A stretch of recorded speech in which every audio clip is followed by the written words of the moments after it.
Hi, this is Jessie. This is King. Welcome back to my channel. Today we're going to have the English conversation. We want to talk about our personal experience during our English learning journey. Okay. So we're both not English native speakers, so that's why I think maybe our experience will be helpful for you if you're learning English.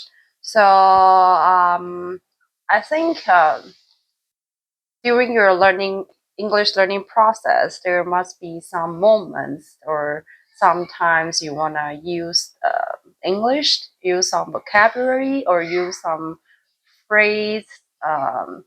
You memorize at first and then you try to use it when you want to talk to someone else. But maybe you will misuse some words, or maybe you misunderstand some meaning, or even maybe you're just browsing internet and then you want to read some information, read some articles, but you just couldn't get the right meaning of the informations. So we're gonna share some our experience. So I think I have there are two in my mind. Okay. And the first one is it's happened this year.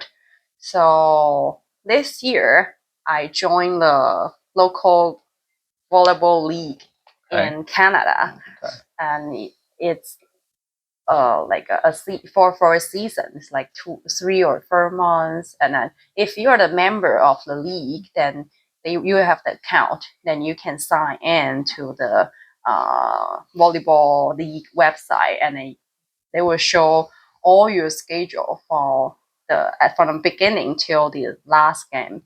So for my habits, I like to put everything, all my schedule on my Google Calendar because it's easier to remind me like I have something to do on a certain day.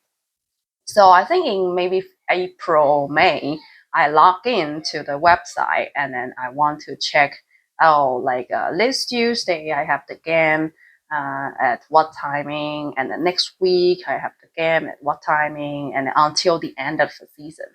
So I think I want to put all the schedule on my Google Calendar, and I saw there are 2 weeks in June. It shows like June 18, June 20 something. It shows playoff. Okay. Yeah. So I was like, oh, okay. Then I just write no volleyball on my Google Calendar because usually I play every Tuesday night. Yeah. So I put like no volleyball games for those 2 weeks in June. Okay. Yeah. So I think like playoff means like no game because usually we say, oh, I want a day off. It means I don't want to work for that day, right? So I think I'm like playoff means no game. Yeah. And I think just 2 weeks before the playoff, and then like my team members, you were talking about, what's our ranking now? We're at the first place, and then if we keep stand at the first place, and then during the playoff we're gonna play with the number 6 team, something like that. And I was like, what? But I thought during those 2 weeks we don't have any game. They said, no, we're gonna have the playoff. And then suddenly I realized, oh, so playoff doesn't mean no game. Yeah, but I was like, I mean, nobody knows I misunderstood the meaning, but I just feel so embarrassed in my mind. Yeah, because that's the totally opposite thing, right? What if I just put some other schedule on those 2 weeks, like those 2 Tuesday night, and I cannot play the game, and then they will lack of members to play the playoff, right? Yeah, so that's my first one. It's like when there's an actor who is trying to do a show, and then on the schedule they say show off. Oh, really?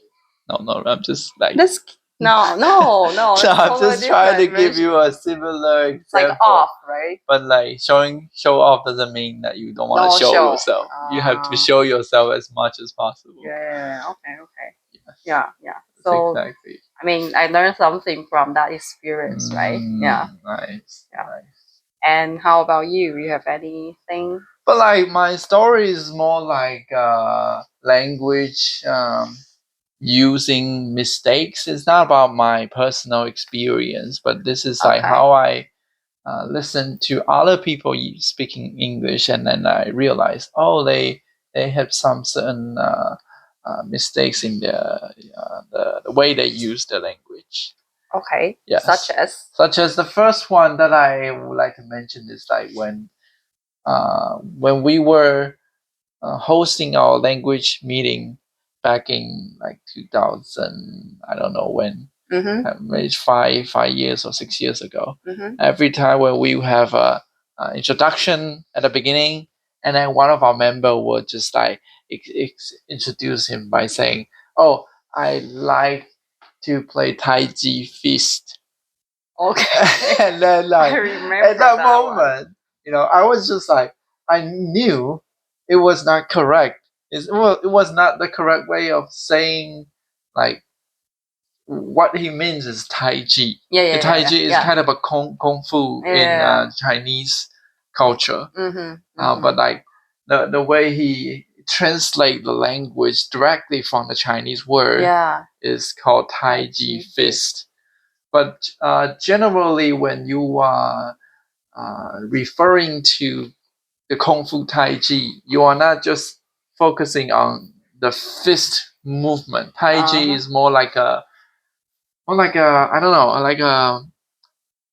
like a mindset or what. You have a lot of stuff to be containing in this kind of Kung Fu. So normally we would just say it as Tai Chi, which means the whole Kung Fu. It's not only specifically meaning that you have to use your fists or doing something. But at that time, I was like, I didn't really know what to correct him or not. I was trying to not let people down when they were making mistakes. So I didn't really, uh, address too much how maybe he could correct this in a certain way. So like every time when he's introducing himself, he's still using that way. Yeah, because I heard that a couple times. Yes. Yeah. This is quite embarrassing to him. But he didn't or he doesn't feel that. Yeah, but like I mean, for those people who know it's not like that, and then listen to it, and that will make him embarrass himself without him knowing. Right? Yeah. So I mean that's right. Like my playoff thing. If I ask them, oh, I saw playoff is we don't have the game during those 2 weeks. If I ask this question to my team members, then they will be very embarrassing. Yeah. So that's my first. Okay. How about your second? My second one I think happened. It just happened 2 weeks ago. Okay. Yeah. Okay. And What then, was it?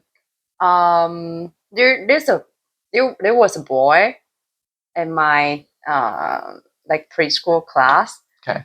He got stung by the bee. Oh wow. And then he had some allergic reaction. Okay. Yeah. So we call his parents. Oh, I thought you called 911. No, we call his parents. Okay. But before that, because it happened after 1 hour after he got stung. Okay. At the beginning, it just like hurts, and then we apply some like ice on the like the spot, and then he was okay. But my manager want me to send a message and photo to his parents to let them know, oh, there's an accident happened to your kids. And then so I send a message, and then we'll try to, sometimes if I don't really know like the parents' name, because sometimes you would just call parents' name, right? Like, oh, hi Ivy, or hi John, something like that. Okay. But if you don't know their name, you would just say, oh, hi blah blah blah's dad, hi blah blah blah's mom, or like call Mr. something, right? Okay. Something like that. But I think my manager said, oh, I think his mom is called Iva, and then I think his dad is like some certain name. But my manager wasn't sure about like the exact name of his parents, so I just asked the boy, because the boy is like 4 years old already. Okay. So I think he might already know his parents' name. Okay. But I know I think I saw it once in his profile or something. Yeah, and then I just asked him, oh, I just want to double check. I asked him, oh, hi, blah blah blah. Is your dad black? And then he told me, no, my daddy's name is Blake. And I was like, oh, sorry. I feel so bad because I pronounce it. I always have the problem to pronounce like some A or E or A space E, this kind of words. Okay. So I know, I mean, in my mind, the words, it's BLAKE, but Okay. somehow I just pronounce black. Okay. Yeah, but if I mean this at this age, they don't have the concept of like black people and white people. Mhm. So that's okay, I pronounce it in this way. If they have this kind of idea, then it's kind of rude, kind of mean, right? I say, oh, is your dad black? Actually, they are whites, I and mean, then I like, say that I mean, I feel so bad. luckily, in their age, they don't think that you would do it on purpose. So, Yeah, so like I they know. wouldn't have the thought that you are actually making a joke. You are maybe just really questioning, like you don't know what exactly is his daddy's name. I know, but just deep in my mind, like when he say, "Oh, no, my dad is Blake," I was like, "Oh, I'm so stupid," and I feel like, oh, it's so important to pronounce it right because it's the totally different meaning. Yes. Yeah, and True. sometimes maybe some words, if you pronounce it wrongly, then it can be offensive. It can Could be be. mean to Really easily. others. Yeah, so that's something I feel like, oh my god, how come this happened to me? Yeah. What if when it's like, is your dad black? And then you just say, oh no, my dad is white. That would be so, Yeah. It's more like a normal conversation to adult people. If you say in that way, yeah. people wouldn't imagine that you are making mistakes. They would know, oh, you're trying to say something meaningful. So yeah, I know. So that's why I feel bad. What if, like, some people they are very sensitive to the like this kind of discrimination thing, right? So that's too bad. I mean, I feel so bad. but don't you feel like this is still a problem when we try to focus too much on it? Oh yeah, that's true. If you don't think racist is a problem, why do you feel like asking somebody, is your parents white, and you don't feel anything? But when you ask, is your parents black, and you feel something? Because I am I'm worried about that maybe they will, just on like try to like listen, like when they hear what I said, and they will understand it in different way. They will explain it in different way. That's something I don't want. But if all the races are equals, then why do people need to pay that much attention on mentioning black people?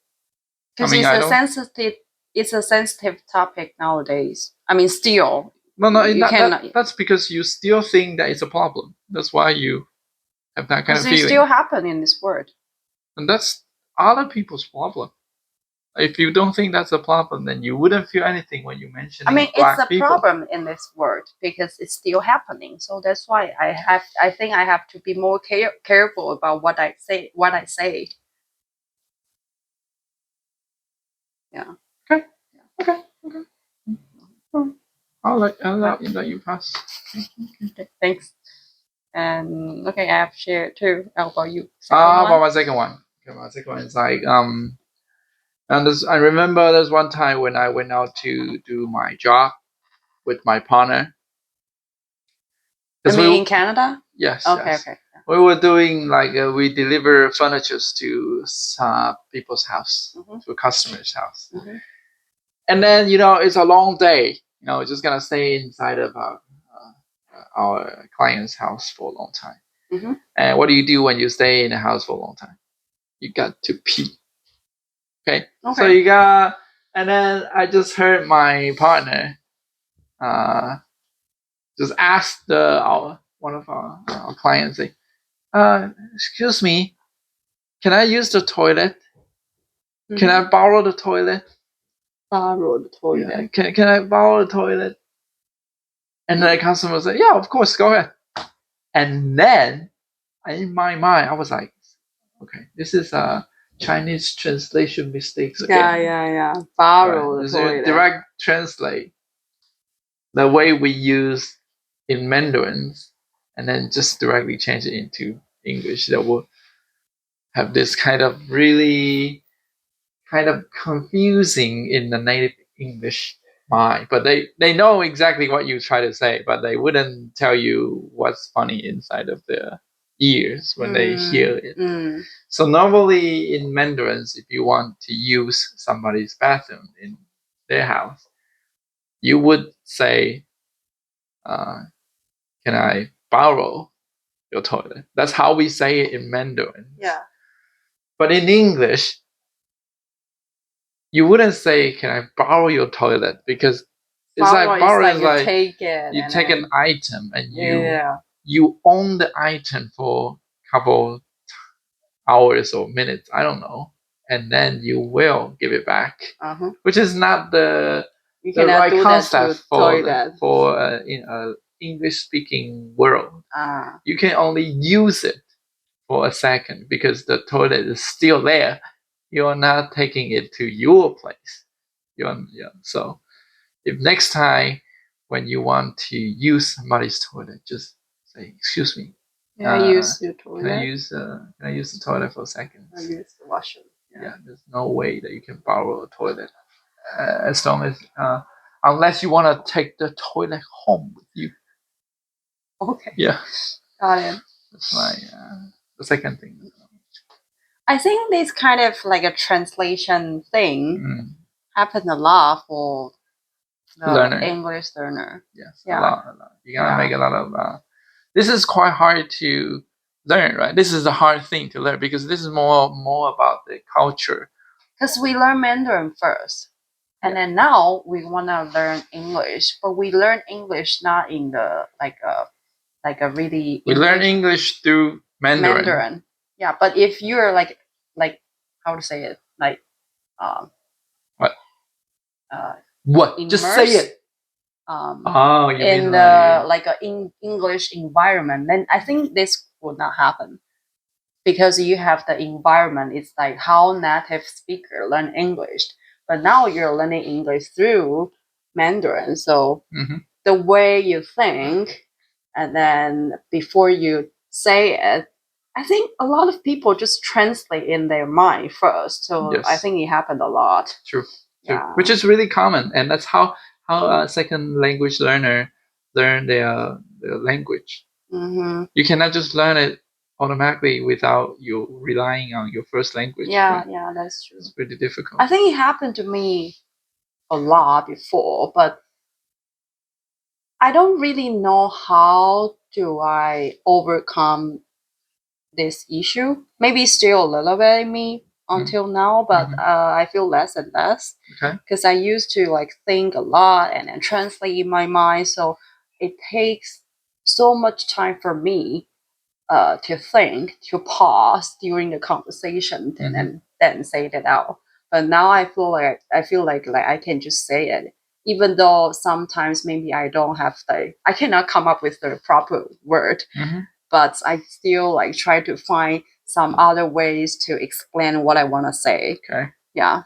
But I'm not really sure how do I But do you notice that you still make some grammar mistakes in your conversations? I know, yeah. Which you just mentioned that you don't know how do I make something. You just make a mistake. I don't know how. You don't know how I Oh yeah, feel I don't know something. how I blah blah blah. You cannot make two questions in one sentence. Okay. You know. It's so hard. I mean, Well, you just have to get used to it. Like the more you say it, the more you will try to convince yourself the way you. So like now, if I found out like I made some mistake in my sentence during the conversation with others, sometimes I would just say it again. Okay. But I feel like maybe for the other one, maybe it's like a very good English speaker or the native English speaker, they'll feel like I'm very weird. Like why you repeat two sentences? And why you are not repeat a quite sentence? sure what you try to say, I guess. So I think if I want to do like self-correcting, I shouldn't do it like during the conversation. I can just do it in my mind or quietly. Don't you feel like I become so strong in this way? Why do I feel like my shoulder is getting so wide? Yeah, and also your like chest. Alright, so is that our video for today? Yeah. Okay. Thank you for sharing about such a long video. Your own embarrassing moments. Yeah. So that's it. Just don't feel bad when you misunderstand something. I mean, it happens. It happens a lot. But like, why do you try to push them not to feel bad when they should feel bad when they make a mistake? Oh, it's just like it's normal. That's no. People naturally feel bad. That's how they improve. That's how they get out of I mistakes. think it's not like my main focus is not like you feel bad or not. It's I don't want you to lose your confidence because you make this kind of mistakes, right? That makes sense. Okay, so that's a video for today. Cheers! You can do it. Bye bye.